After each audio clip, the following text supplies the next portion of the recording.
Nah, bro, you are not getting away that easily. You're telling me that you did not want to be a part of WrestleMania? You did not want to be a part of the biggest event of the year?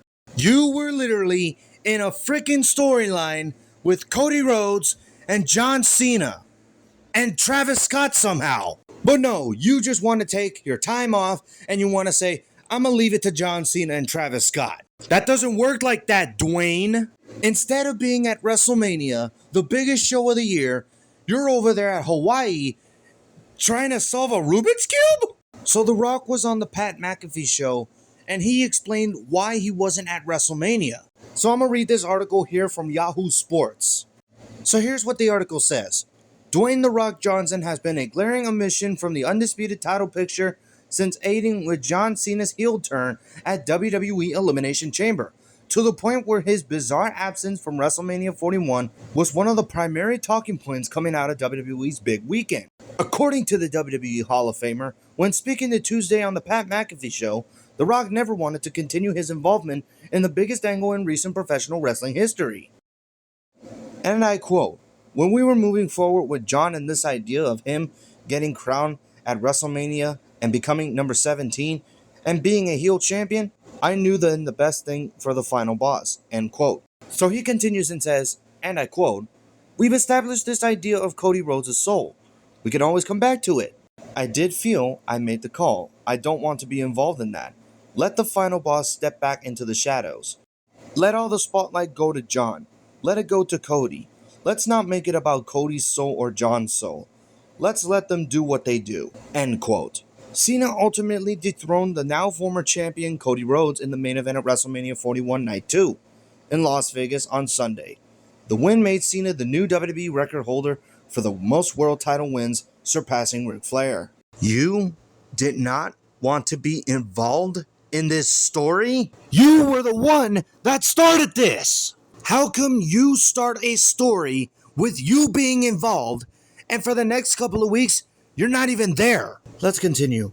The storyline between both parties began thanks to Johnson's sudden reemergence after February's Royal Rumble to seemingly threaten Rhodes wanting his soul. However, after Rhodes rejected Johnson alongside famed rapper Travis Scott, Cena appeared to join forces with Johnson after he won his Elimination Chamber match, which, by the way, was one of the most shocking moments in WWE history. Not even in WWE, wrestling history. That was the final time The Rock has been seen on WWE television. So then Rock goes in and says, "I called John after Elimination Chamber, spoke to him, called Cody, and I said, I think the final boss work is done.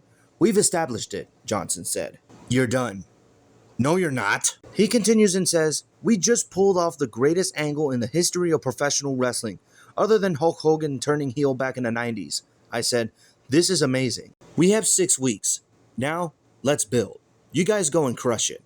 I'll be right there with you, and I'm always here if you need me. But I think it's the best for the final boss not to be involved in that finish. 6 weeks to plan for that." Yeah, 6 weeks. 6 weeks for you to be on television and to build up this goddamn story with John Cena and Cody Rhodes. But no, the final boss is done. I love the finish of Sunday's match. I would have found these things a little differently on how they got here, but that's just me creatively. There are lots of minds in the room. That's my thought, but still, ultimately, the bottom line was I love John Cena getting 17. I never had a concern about John pulling this off.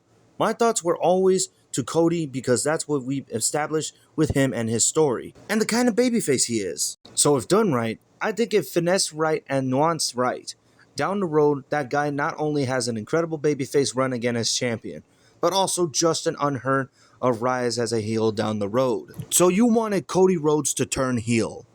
Well, Cody didn't want that, because he was super over with the crowd. Cena and Rhodes briefly mentioned The Rock in the build of their match, but that was about it. Despite The Rock's absence, though, Scott reemerged on Sunday, becoming the only one who attempted to interfere with Cena versus Rhodes. Scott ultimately took a crossroads before Cena got the win. Although Johnson was satisfied with Scott's involvement, he didn't think it was perfect. It wasn't perfect? Gee, I wonder why it wasn't perfect. So Rock continues and says, "We can insert the final boss in the end of this finish, but then, where do we go? Johnson said. Where do we go? Where do we go? You were creating a story on John Cena being a heel champion with you being the manager or something like that. You could probably act like Paul Heyman or something, you know? Let's continue. There's other commitments that I have. I want to also be careful that we are not overstepping and leaning over our skis too much here. Can get involved in the finish, but I said, why get involved in that finish when the spotlight could just be on, in my opinion, John, 17, heel champion. What does 2025 look like if the man says he is going to ruin professional wrestling? That, to me, is the anchoring storyline. It's not Soul right now. We'll go back to it. You'll go back to it? I think you're too late on that. I love Travis Scott involved, and I'll tell you why. Because he loves wrestling. He's a huge fan, and he respects it. He's working his ass off. I know that he has plans to train with Booker T. I don't know if it's happening already. It might be. But he loves the business. Now, I was just surprised to see Travis Scott as well. I knew the moment I saw Travis, well, that immediately amplifies. Here comes the final boss. Some parts of it, I would have just adjusted a little bit more. I would have finessed a little bit more. The new champion, Cena, now looks destined to revisit a feud with one of his oldest rivals, Randy Orton, after Monday Night Raw. So, I was reading all of this, and then I said, wait a minute, isn't there something missing? So then I went to other websites to see what was missing. Then I found it. This is what I found. So this is The Rock's first thing that he said before the rest came in. This is from Cage Side Seats. So it says, I got a call about a month before Elimination Chamber. I get a call from Ari Emanuel, who owns TKO. He said, we need help at Elimination Chamber. Ticket sales are a little slow, but beyond that, what we are finding is it's become the pay-per-view that is interesting. Fans have had fun, but it's also the conduit to WrestleMania. How do we create an Elimination Chamber that people must tune in to see? How do we create that? Right now, we don't have that. Will the final boss show up? I said, let me give it some thought and I'll get back to you. Low ticket sales is your excuse? I don't believe any of this. If you believe this crap, I don't even know what to think of you. This is a bullshit excuse. It's WrestleMania season. Ever thought of that? This was one of the most frustrating stories that I've ever read. This guy right here that you're seeing ruined WrestleMania. Rock, you literally made yourself so f***ing stupid. You are responsible for this story between John Cena and Cody Rhodes. And you have fans blaming Triple H for the stupid ending that we had on night 2 of WrestleMania. It's not his fault. It's your fault. I've heard a lot of people say this. I even said it too.